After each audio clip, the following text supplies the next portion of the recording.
У паэзіі яна цэніць баланс паміж формай і зместам. Гэта моя сённяшняя суразмоўца, кандыдат філалагічных навук Ірына Шматкова. Актуальныя праблемы сучаснасці, гісторыя, культура, родная мова і мастацкае слова. Пра гэта і не толькі пісьменнік і публіцыст Навум Гальперовіч гутарыць з таленавітымі людзьмі краіны. Ірына Ігораўна, ну вось я не ведаў, вот толькі што даведаўся пра тое, што вы увогуле родам з радзімы Максіма Танка. Так, я нарадзілася ў вёсцы Сваткі Мядзельскага раёна Мінскай вобласці і закончыла якраз сваткаўскую сярэднюю школу, тую школу, у якой вучыўся і Максім Танк. Менавіта у той час яна была польскамоўнай, але там яму сустрэўся беларускі календар, дзе ён прачытаў вершы Янкі Купалы і зразумеў, аказваецца, на роднай мове, мясцовай мове можна пісаць вершы, таму што да гэтага, калі пачалася Першая сусветная вайна, вядома, што Максім Танк вучыўся ў Маскве, ў рускамоўнай школе. І калі вярнуўся ўжо на радзіму, Беларусь была падзелена на заходнюю і ўсходнюю. Поэтому, да, гэту школу заканчивала і я. Сёння яна носіць імя Максіма Танка. Памятаю, давялося мне з ім таксама сустракацца. Правда, ўжо я была на другім курсе філалагічнага факультэта Беларускага дзяржаўнага універсітэта ў 1995 годзе, тады, калі Максіма Танка не стала. Радзіма была для яго месцам сілы, таму што ён у любой вольны час прыязджаў менавіта у Пількушыну, у Новікі, у вось гэту сваю хатку, дзе жыў ягоны і брат, сям'ёй, і да яго любілі прыязджаць яго сябры з саюза пісьменнікаў. І яшчэ нават тады, калі я вучылася ў школе, памятаю сустрэчы з Іванам Шамякіным, Васіль Быкаў прыязджаў. Ну, я не застала, але і Владзімір Караткевіч. І месцам прыцягнення таксама у маёй школе вось літаратурнага асяродку стала моя настаўніца беларускай мовы, Пястун Вольга Івановна, якая разам працавала з Міколай Пашкевічам. Это выдатны, адданы сваёй справе чалавек, які таксама праславіў нашу сваткаўскую сярэднюю школу. І зараз захавалася перапіска Мікалая Арсеньевича з пісьменнікамі, са многімі. І трэба сказаць, што менавіта яму прысвяціў сваю аповесць «Абеліск» Васіль Быкаў. І вось з такога асяроддзя, напэўна, гэта і натхніла да выбара маю прафесію. Ну, вось вы цяпер з маладымі, са студэнтамі працуеце. Вось вы ўзгадваеце сябе, ці яны новыя? Калі я студэнтам расказваю, чытаю лекцыі і бачу, калі нешта говорю ім новае, яны тут жа звяртаюцца да тэлефонаў ці планшетаў, заходзяць у інтэрнэт і правяраюць, ці адпавядае сапраўднасці та інфармацыя, якую ты ім расказваеш. На сённяшні дзень гэта такое супрацоўніцтва ідзе і дыялог. Ужо тая форма вось лекцыі, якая некалі раней была, яна змянілася. Цяпер гэта сапраўды размова. Вы дацэнт. І ўсё ж такі, з чаго пачалася навука? Навука пачалася з студэнцтва, калі я трапіла ў літаратуразнаўчы семінар да Олега Антоновича Лойкі. Мне вельмі пашанцавала. Ён праводзіў семінар па беларускай паэзіі. І тэма маёй дыпломнай работы была творчая індывідуальнасць Дануты Бічэль-Загнетавай.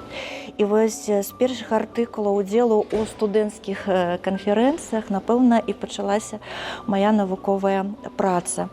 Як выпускніцы з дыпломам з адзнакай мне далі накіраванне ў аспірантуру, і маім навуковым кіраўніком стаў ўжо Алесь Іванович Бельскі, прафесар, доктар філалагічных навук. І пасля, конечно, таксама мяне падтрымліваў Верабей Анатолій Леонидович, кандыдат філалагічных навук, дацэнт. гераінями вашых даследаванняў былі і Евгения Янішчыц, і Людка Сільнова, і хто яшчэ? А вось на сённяшні дзень ну, дзесьці больш за 15 асоб стала аб'ектамі маіх даследаванняў, асоб жанчын менавіта, паэтэс.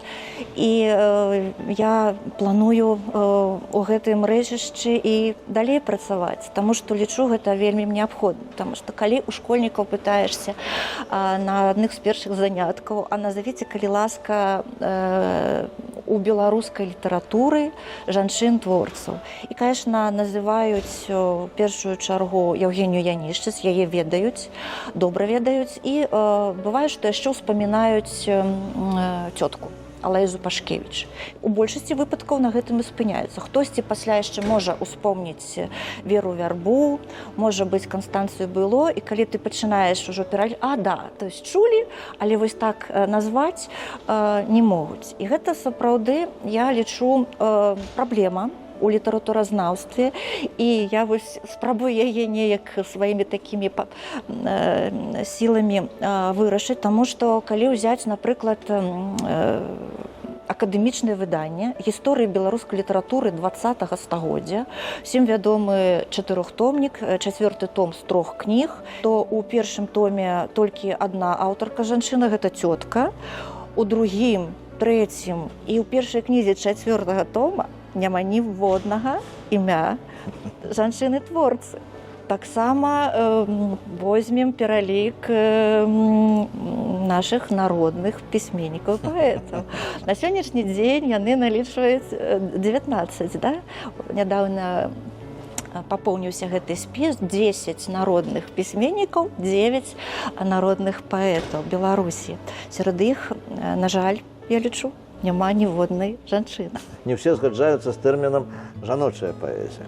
Так, сапраўды, наконт гэтага тэрміна вядзецца дыскусія, прычым яна вядзецца і да сённяшняга дня, асабліва ў нас у беларускім літаратуразнаўстве, таму што тэрмін спрэчны, як кажуцца на лацінскай мове, про і контра падзяліліся думкі, хаця у замежным літаратуразнаўстве, у еўрапейскім і у расійскім гэты тэрмін ужываецца без двухкосцяў.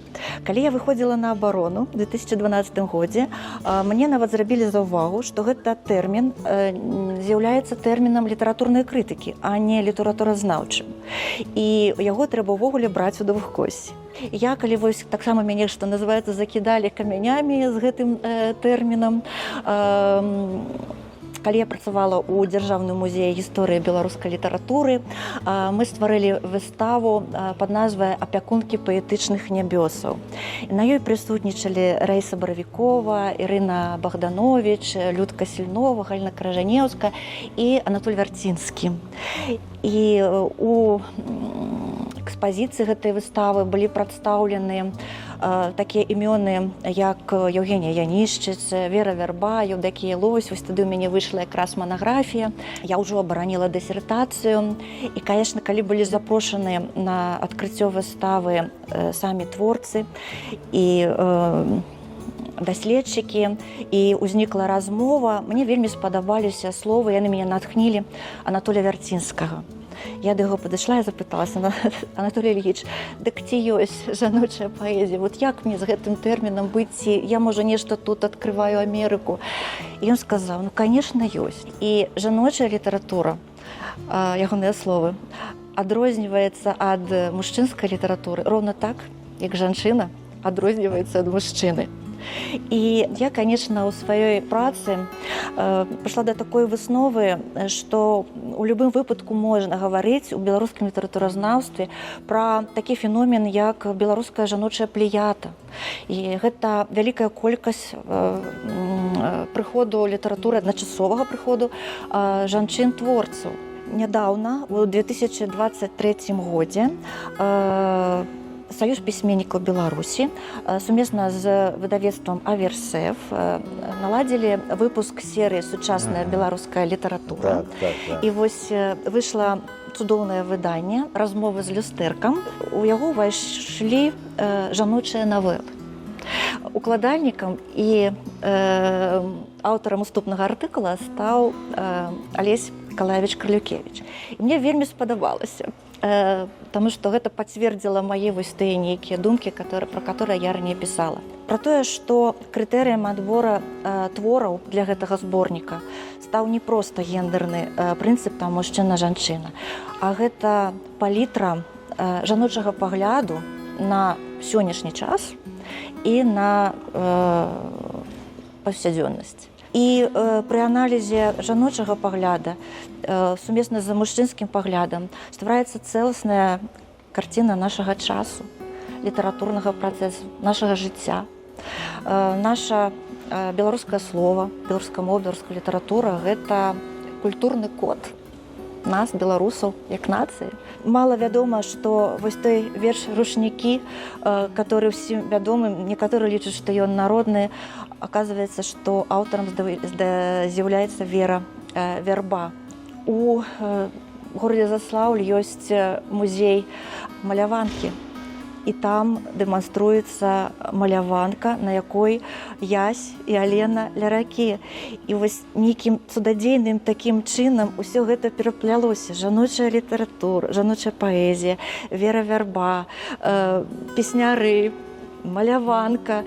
Гэта паказвае пра тое, што трэба вывучаць, ведаць, у тым ліку і жаночую літаратуру, і ўвогуле беларускую літаратуру і беларускае слова, таму што гэта наша беларуская культура. Вы кіруеце магістрантамі, у вас ёсць вучні, і я пазнаёміўся з вамі, дарэчы, пры такіх цікавых абставінах, калі ваш магістрант кітайскі, выдатна валодаючы беларускай мовай, чытаў на памяць верш Янкі Купалы «Мне засталася спадчына», які гаварыў па-беларуску, які называў сябе Янка. Я з ім на радыё сустракаўся, і вельмі цікавы чалавек. Гэта ваш выхаванец, так? Так.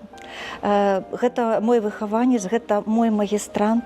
У гэтым годзе мне вельмі пашанцавала, таму што да нас у Беларускі дзяржаўны універсітэт на філалагічны факультэт паступілі 4 магістранты з Кітайскай Народнай Рэспублікі.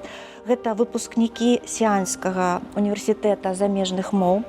Яны вывучалі беларускую мову ў Кітаі, былі год па сумеснаму праекту, навучаліся ў лінгвістычным універсітэце і пасля вырашылі працягнуць навучанне ў нас у БДУ. Яны паспяхова напісалі магістарскія дысертацыі па творах беларускіх аўтараў.